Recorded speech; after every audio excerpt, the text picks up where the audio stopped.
चार भुजाना चार भुजाना विष्णु भगवान विष्णु भगवान विष्णु भगवान शंकर भगवान शंकर भगवान सूर्य भगवान सूर्य भगवान नव दुर्गा माँ भवानी धर्म की सत्य धर्म की सनातन धर्म की माया धर्म की काया श्री राम श्री राम। गुरु महाराज ज्योतिष रूपा माँ जवाला जी के आशीर्वाद से शुक्ल पक्ष नवमी है। वैसे तो मैया रानी के धाम के अनुसार मेला है माता का, वो नवरात्रों के महीने में लगता है। 12 महीना में 4 बार नवरात्रि मनाते हैं विधि विधान से, जिसमें माघ मास का महीना है, ये भी अनुष्ठान का नवरात्रों का महीना है। तो नवरात्रों में माता रानी का एकदम से 9 तक 9 दिन अनुष्ठान चलता है, 9 दिन ये होता है। और ये की पूर्णावती के बाद फिर भगवती का आदेश के अनुसार दरबार लगता है तो। लेकिन आपकी तरह जो श्रद्धा से आते रहे श्रद्धालु, उनके लिए मैया का दरबार हर समय खुला है, क्योंकि संसार में माँ एक ऐसा नाम है, ऐसा शब्द है जिनके आशीर्वाद से सब कार्य सिद्ध हो जाते हैं। तो आप लोग भगवती के दरबार में अपनी समस्या लेकर के, अपनी पीड़ा लेकर के, दुख दर्द लेकर के माँ के दरबार में आए हो मैया को सुनाने के लिए। बहुत से श्रद्धालु हैं वो वैसे ही हर महीने नवमी को दर्शन करने के लिए आते हैं, और कई देख रहा हूँ सामने तकलीफ में ज्यादा बैठे हैं, समस्या में बैठे। आप भी अरदास करना भगवती से, मैं भी विनती करूँगा, क्योंकि भक्तों कोई नहीं सुनता, उसके अंत में भगवान जरूर सुनते हैं। ये बिल्कुल सत्य बात, इसकी कोई नहीं सुनता, उनसे भगवान सुनता। इसलिए अंत में सारा परमात्मा का लेना पड़ता है। उससे पहले तो व्यक्ति नाना प्रकार के जतन करने की कोशिश करता है, अपनों से भी पूछता है, परायों से भी पूछता है। कोई रोग होने पे डॉक्टरों के पास भी, हॉस्पिटलों में भी इलाज लेता है। लेकिन मेरा मानना है कि जब समय साथ नहीं देता है ना, कोई भी चीज एक काम नहीं आती। और समय साथ दे, भगवान की कृपा हो, तो वक्त हॉस्पिटलों में भी डॉक्टर समाधान कर देते हैं, इलाज दे देते हैं। कई बार अच्छे अच्छे हॉस्पिटलों में अच्छे अच्छे डॉक्टरों के आगे भी शरीर का प्राण काटना पड़ जाता है। ये तो समय और दिन ग्रह योग की बातें हैं। लेकिन आप लोग जिस समस्या से जूझ रहे हो, एक विश्वास लेकर के मैया के दरबार में आए हो, मैं भी विनती करूंगा माँ के शरीर से, आप भी प्रार्थना करना। जो श्रद्धा से श्रद्धालु आया है, उन सभी भक्तों की माँ भवानी मनोकामना जरूर पूरी करेगी, हमें विश्वास है। क्योंकि श्रद्धा और विश्वास बहुत बड़ी शक्ति का नाम है। इतनी बड़ी शक्ति का नाम है कि इंसान को भगवान के विश्वास पर आत्मबल मिलता है। और आत्मबल एक ऐसा बल है, वो बाहर से नहीं अंदर उत्पन्न होता है। और अंदर उत्पन्न होने वाली शक्ति है, वो नाना प्रकार के समस्या से व्यक्ति को निजात दिलवाती है। अंदर बैठी हुई शक्ति जिसे भगवान कहते हैं, वही परमात्मा है। और भक्तों, जब हम किसी बीमारी को लेकर के डॉक्टर के पास अस्पताल में जाते हैं, हॉस्पिटल में जाते हैं, पुस्तकालय में डॉक्टरों से मिलते हैं, जब हमारा ट्रीटमेंट शुरू होता है, डॉक्टर भी हमें एक संदेश देते हैं कि चिंता मत करिए, ऊपर वाले पर विश्वास है, भगवान सब ठीक है। वो भी भगवान के लिए है। और दवाइयां देते हैं तो दवाइयों के लिए भी वो भगवान से विनती करते हैं कि प्रभु मैं तो एक निमित्त हूँ, बाकी करने वाले आप हैं। इस प्रकार अगर कोई समस्या लेकर के आप किसी संत महात्माओं से भी मिलते हैं, वो भी यही कहते हैं कि भगवान सब ठीक कर। तो सब लोग ये कह रहे हैं कि भगवान सब ठीक करेंगे, तो क्यों नहीं करेंगे? सब में विश्वास होना चाहिए, सब एक दूसरे के लिए प्रार्थना करनी चाहिए, और किसी न किसी के भाव से भगवान अपने भगत की जरूर सुनते ही नहीं। ये असत्य होता तो धरती पर प्रभु का नाम कोई नहीं लेता। कई लोग सुख में भी भगवान को बहुत याद कर रहे हैं, दुख में तो पूरा ध्यान सुमरता है। ये ऐसे लोग भी हैं, सब आनंद है भगवान की कृपा से, लेकिन सुबह या शाम जैसे भी समय मिलता है ना, तो प्रभु को धन्यवाद देने के लिए वो 5 मिनट पूजा करते हैं, भगवान से कहते हैं कि आपकी बड़ी कृपा से सब ठीक चल रहा है। तो ऐसे भी लोग हैं, पिछले जन्म का कोई महान पुण्य कार्य किया हुआ होता है, और पिछले जन्म का पुण्य से वो सुख पा रहे हैं। वो ये कहते हैं कि हमने किया तब, मैंने किया तब मैं सुखी हूं। नहीं भाई, ये कोई पूर्व जन्म कोई भक्ति है, इसलिए तुम सुखी हो। जिस दिन भक्ति लुप्त हो जाएगी तो व्यक्ति उस स्तर से शून्य में आ जाता है। इसलिए आप लोग सेवा करते करते ही परेशान हैं।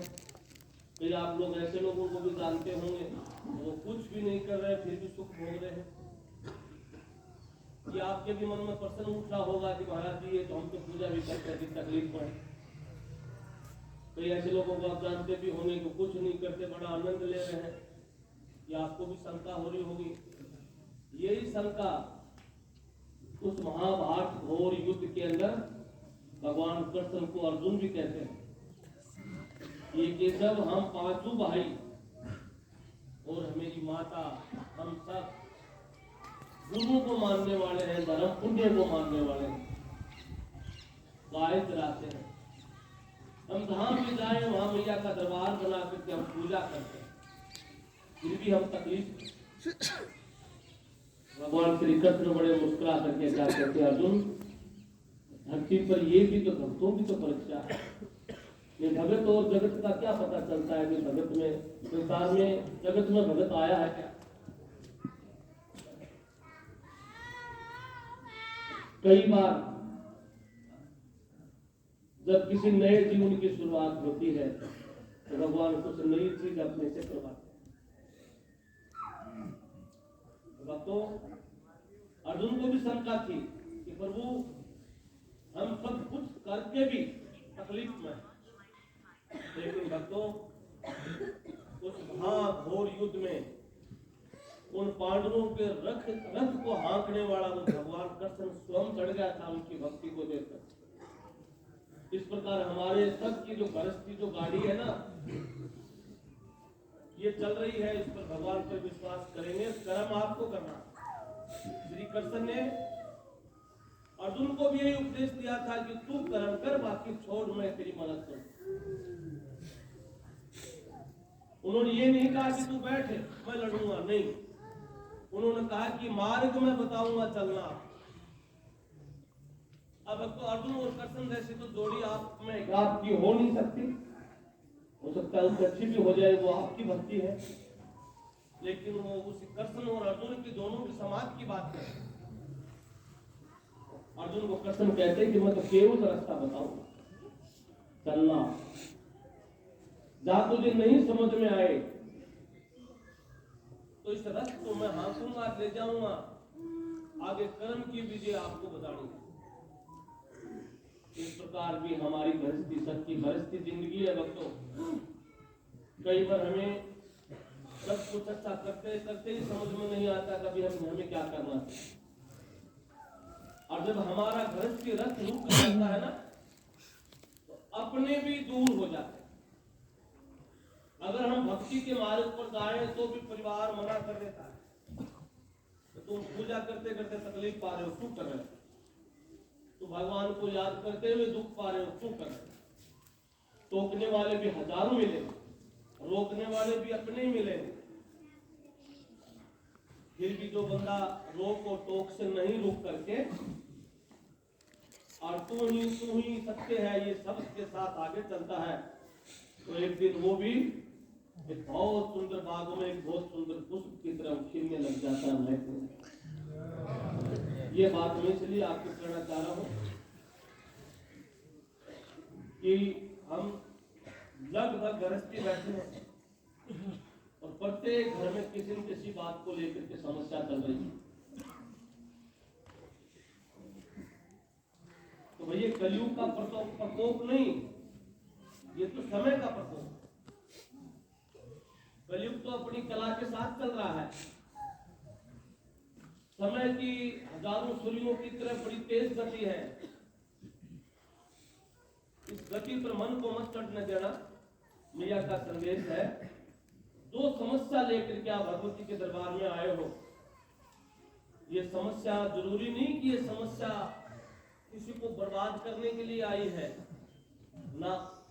कहीं पर कोई दुख दर्द आता है तो भगवान से जुड़ने के लिए भी आता है। अभी जीवन में ये मत सोचना कि हमारे में कोई कष्ट आया है तो हमारी जिंदगी बर्बाद हो रही है। अपने पराये की पहचान के लिए भी आती है। जिसको हम पूरी जिंदगी सिरपट होते हैं और कष्ट आता है तो वो भाग जाता है, उसकी पहचान के लिए भी कष्ट आता है।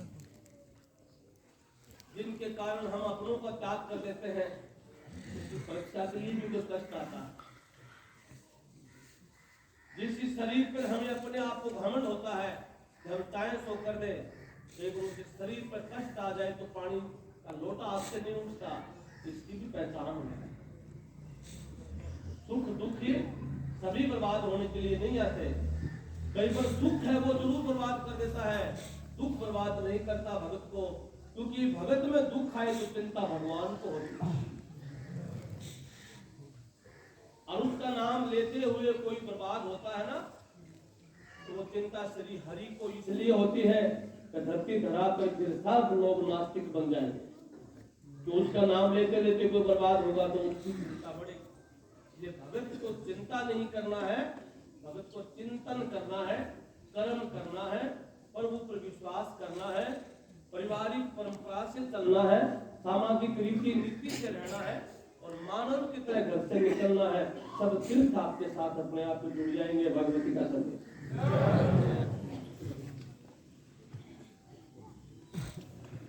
और भक्तों, जो तकलीफ की अगर हम बात करें,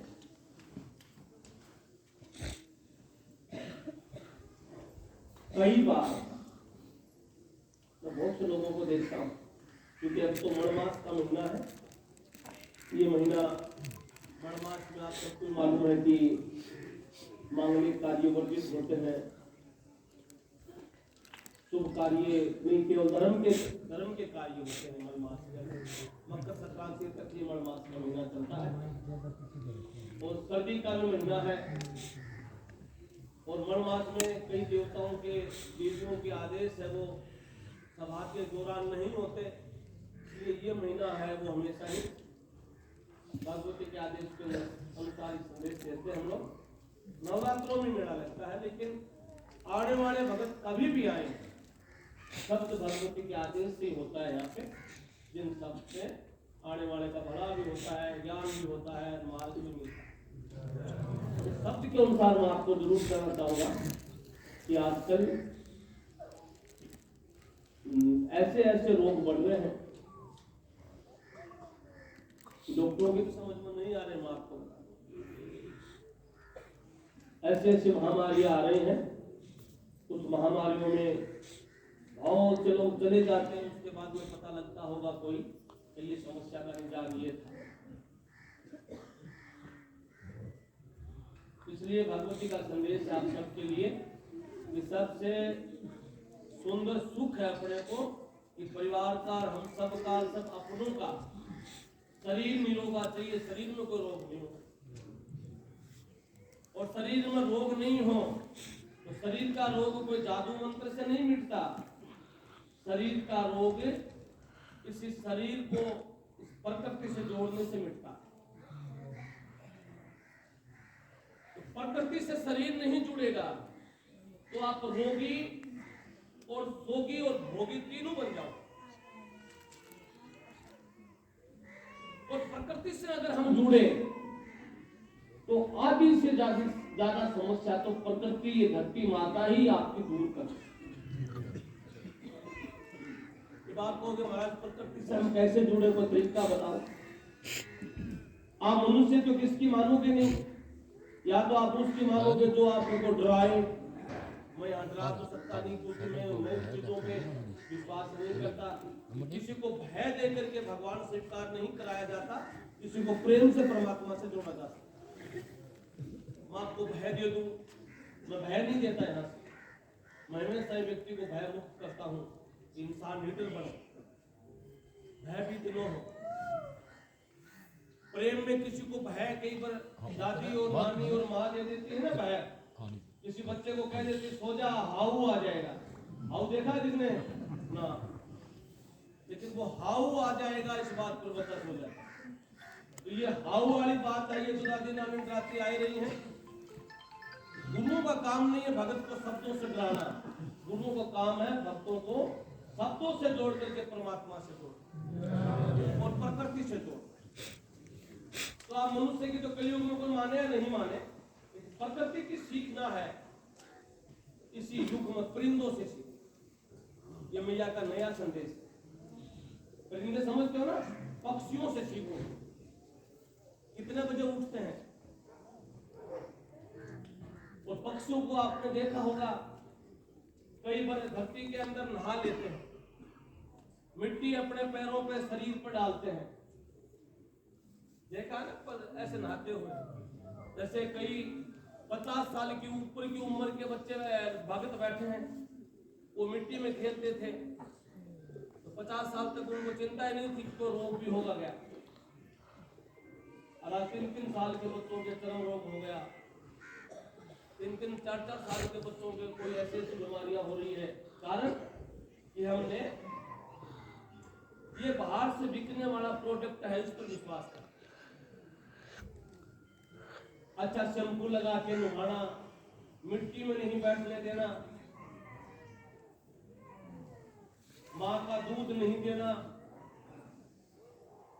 और कंपनियों के पाउडर के डब्बे ला करके उसको दूध पिलाना। आप उम्मीद रखोगे ये हमेशा सुखी रहेगा ना। जब वो 30 साल का हो जाएगा उसको तो बड़ी से बड़ी बीमारियां उसको पकड़ लेंगी। तो बचपन में जो खवाया जाता है ना, प्रकृति से जुड़ी हुई चीजें अपने संतान को दो, ताकि उनका बुढ़ापा भी ठीक हो जाएगा, आपकी जिंदगी का कष्ट भी पूरा। तो माता रानी का प्रथम संदेश है कि आप लोग भी अगर लंबी उम्र चाहते हो तो सुबह सुबह 15 मिनट प्रकृति को दो, भगवान को।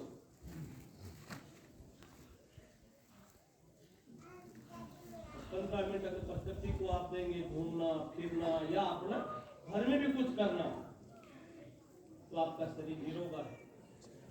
और शरीर का कोई रोग नहीं होगा तो आप हष्ट पुष्ट होंगे। अब यहाँ एक नई बात निकल के आएगी कि हष्ट पुष्ट और शक्तिशाली तो राक्षस भी होता है, मनुष्य भी होता है। तो मनुष्य को मानवता से जुड़ने के लिए क्या करना चाहिए? तो गुरु महाराज का संदेश है कि शक्तिशाली मनुष्य भी है, शक्तिशाली दुष्ट आदमी भी है। तो वो अच्छा कैसे बने? तो भगवती का संदेश है कि 15 मिनट वो बैठ करके किसी भी भगवान की शक्ति को याद करके और भगवान का स्मरण करे, ताकि वो हमेशा के लिए 15-30 मिनट का समय निकालना। बाकी अपने पास 23.5 घंटे और बचे हुए। 23.5 घंटे में कितने भी गृहस्थी के काम करिए, नींद भी लिए, गृहस्थी जीवन तो सुंदर जिए, लेकिन आधा घंटा तो निकालना चाहिए ना भाई, क्योंकि बहुत रोग हो रहे हैं। सुनने को मिलता है कि वे व्यक्ति को क्या हो गया, हार्ट फेल हो गया, उसके क्या हो गया, ब्रेन हेमरेज हो गया, उसके क्या हुआ, जी कैंसर हो गया। आप लोग खूब सुन रहे हो ना। कारण क्या है कि प्रकृति से हमारी हजारों किलोमीटर दूरियां बढ़ गई। हम जरूर शांत की खोज जरूर कर रहे हैं अपने बच्चे, उनका उनका काम है, करना चाहिए। हमारे ऋषियों ने भी लाखों वर्ष पहले नौ ग्रह को ढूंढ लिया था। हमारे ऋषि मुनि महात्माओं ने भी उसी चंद्रमा की भी खोज की, मंगल ग्रह को भी ढूंढा। ज्योतिष पढ़ना, ज्योतिष में खगोलिक घटना में अगर जाएंगे तो मंगल की खोज की उन्होंने। मंगल के नाम को लिखा है भूम वासरे। भूम, धरती से सबसे ऊंचा ग्रह कौन सा है? मंगल। अब वैज्ञानिक कह रहे मंगल तो बड़ा ऊंचा है, ज्योतिष तो लाखों वर्षों से कह रहे। तो हमारे संत महात्मा भी विद्वान थे, उन्होंने भी खोज की। तो आप भी अपने बच्चों को वैज्ञानिक बनाइए, इंजीनियर बनाइए, डॉक्टर बनाइए, बहुत अच्छी बात। लेकिन हमें गृहस्थी चलाने के लिए अकेले पैसे की जरूरत नहीं, गृहस्थी चलाने के लिए मान सम्मान की आवश्यकता सबसे जरूरी। घर में बहू डॉक्टर आ जाए बहुत बढ़िया, लेकिन बहू आते ही अपने गुदड़ी उठा करके सासू के कमरे से अलग भगा दे तो कैसी रहे? डॉक्टर बढ़िया कि वो बढ़िया? कैसे? बेटे की शादी होते बहू और बेटा ले फ्लाइट पकड़ विदेश में चले जाए, आपसे बात ही नहीं करें, तो वहां चाहे उनके पास लाखों करोड़ रुपये हो, आपके तो वही चार पाई काम में आते। या उनसे मजा आएगा? मन में घमंड करते रहना हमारे हैं। आप जरूर कहोगे कि हमारे हैं, वो नहीं करेंगे कि हमारा ही भी कोई रहता है। इसलिए भक्ति हमें मैया का आदेश है कि आप कुछ भी बनो, अच्छे बनो, महान बनो, योग्य बनो, योग्यता रखो, लेकिन साथ साथ में संस्कार और सामाजिक बातें जरूर याद रखो। और सामाजिक और संस्कार की बातें केवल हमारे धर्मशास्त्र ही सिखाते हैं, न कोई और कुछ। और धर्मशास्त्रों की बातें जब हम करें तो बच्चों में संस्कार आएंगे, आप लोगों में भी दया बढ़ेगी, प्रेम बढ़ेगा, पाप और पुण्य के बारे में आप याद रखोगे, आप अपनों को भी याद रखोगे, और जब अपनों को याद रखते हैं उस भगत को भगवान भी हमेशा याद रखते। ठीक है, ये पूछने तो नहीं आएगा, आप तो बस हमारी तकलीफ है बस हमें दे दो, हमारा नंबर आ जाए, महाराज जी हमें कुछ दे दे, बस हमारा काम हो जाए। आप तो शायद ये पूछने के लिए आए। और मैं इससे अलग बता रहा हूँ, अलग इसलिए बता रहा हूँ भक्तों कि पहले हम सबको ये समझना जरूरी है कि हम सबको भगवान ने मनुष्य क्यों बनाया, और मनुष्य बनाया है तो हमारा कर्तव्य क्या है। अगर कर्तव्य समझ गया तो हमारी गृहस्थी कैसी चले। फिर गृहस्थी में तो तकलीफ में उनके में चिंता है, और चिंता है जब हम चिंतन के लिए भगवान के तो यहाँ क्यों आए हैं? चिंतन करने के लिए आए हैं और चिंता मिटाने के लिए आए। तो मैं से प्रार्थना करूंगा भगवती आपकी चिंता दूर करे, और भैया से प्रार्थना करूंगा कि आपका भाव है वो चिंतन से जुड़े रहे। चिंतन चिंता दूर करेगा, और चिंता दूर होगी तो मनोबल बढ़ेगा, और मनोबल से आत्म संतुष्टि, आत्म संतुष्टि से संस्कार, संस्कार से बच्चे अच्छे, और बच्चे अच्छे तो जीवन अच्छा, तो जीवन अच्छा तो गृहस्थी में काफी सब अच्छे। ये संदेश है माता का। इनमें से जो आपको अच्छा शब्द लगे तो अपने पास रख लें, और यूं लगे कि हम तो पूछने के लिए आए थे कुछ अलग, तो महाराज जी बता रहे अलग, कोई बात नहीं भाई, आप पूछना चाह रहे हो तो मेरी नहीं माने तो आप अपने मन की जरूर मानना कि आपको कितनी तकलीफ दे रहा है। ये रुकता नहीं, भागता दौड़ता है, और फिर मन को आत्मा से जोड़ना और आत्मा को परमात्मा से जोड़ना सब जरूर याद आएगा कि धाम में महाराज जी भी ठीक कर रहे। इन चीजों को मिलाप होगा तो मालूम है। आज कई भगत जन कह देते हैं कि भक्तों प्रभु अपने भक्तों की रक्षा करता है, लेकिन उनमें से कई कई दुष्ट लोग भी होते हैं, वो तर्क देते हैं। वो ये तर्क देते हैं कि भगवान राम लक्ष्मण जी के लिए सरजीवन बूटी मंगाई, अगर वो भगवान ही होते तो दवाई की क्या जरूरत पड़ गई।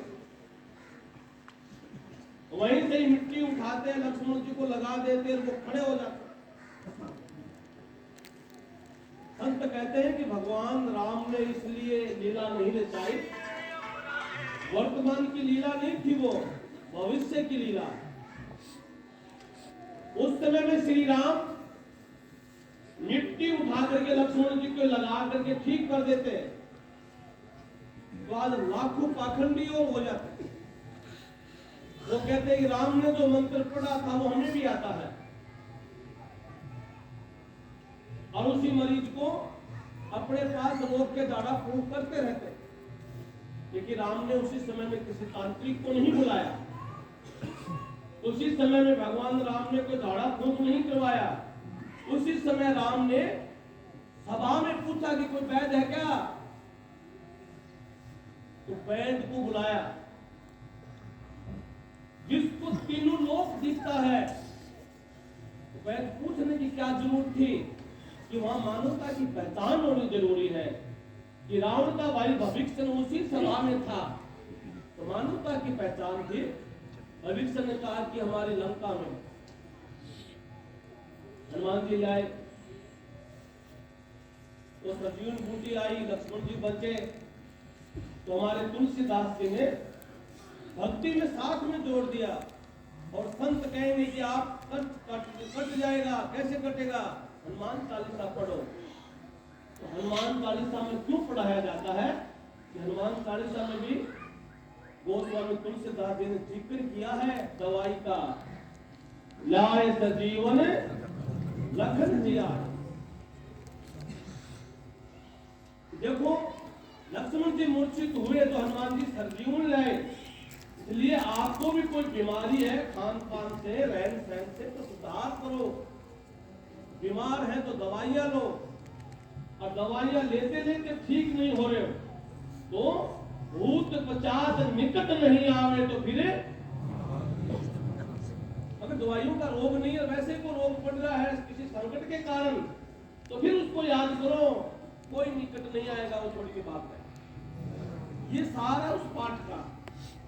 आप तो 40 दिन पढ़ करके 41 दिन जाके खड़े हो जाते हो, ये पढ़ लिया जी, कुछ फर्क नहीं पड़ा। पढ़ना नहीं है, अपने भाव को अंदर उतारना है, उसका अक्षर अंदर फिट करना है। मन से, कर्म से, वचन और ध्यान, ये चारों चीजें अगर साथ में जोड़ते हो तो वहां से भक्ति शुरू होती। भक्ति कोई माला से शुरू नहीं होती, माला फेर ली, बैठे रहे, ध्यान पता नहीं कहां घूम रहा है। कई पैदल यात्री गए, 2-4 दिन दुख पाए, और जाते पुजारी जी को कहा जो 1100 रुपया हमें आगे बिठा के पूजा कर दो, पूरी यात्रा सफल हो गई। तो भक्तों, भक्ति धैर्य सिखाती है, शांति सिखाती है, रहना सिखाती है, जीना सिखाती है, और भक्ति आनंद देती। और आनंद का नाम ही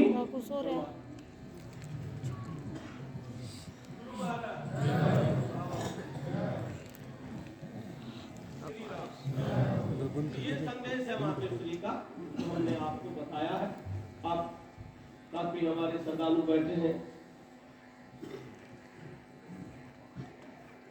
एक बात जरूर कहूंगा कि आप चिंता न करें, किसी समस्या के लिए मां के दरबार में आए हो ना, और ये मत सोचना कि मैया ने हमारा न्याय नहीं दिया। जिसकी शरण में आते हो, तो जिसका बुलावा होता है वही आता है, बाकी कोई नहीं आता। आप लोग आए हो ना, ये भैया का बुलावा है, किसी के कहने से नहीं आया। कई ऐसे श्रद्धालु बैठे कई दिनों से विचार कर रहे, चलेंगे चलेंगे चलेंगे, और जरूर आदेश हुआ तो इसी सर्दी में उठ करके आ गए, चलो हम भी चलते। ये बुलावा होता है। और जो माँ जिसको बुलाती है वो कभी खाली हाथ नहीं भेजती, कुछ न कुछ देती। तो जिस भगत को मैया ने बुलाया है वो खाली जाएगा ही नहीं, चिंता की आवश्यकता ही नहीं है, जरूरत ही नहीं है। खेल में ध्यान हो जाए, कोई खाली नहीं जाएगा, अपने भाग्य अनुसार कुछ न कुछ ले करके जाओ। बस भावना होगी, भावना जैसी होगी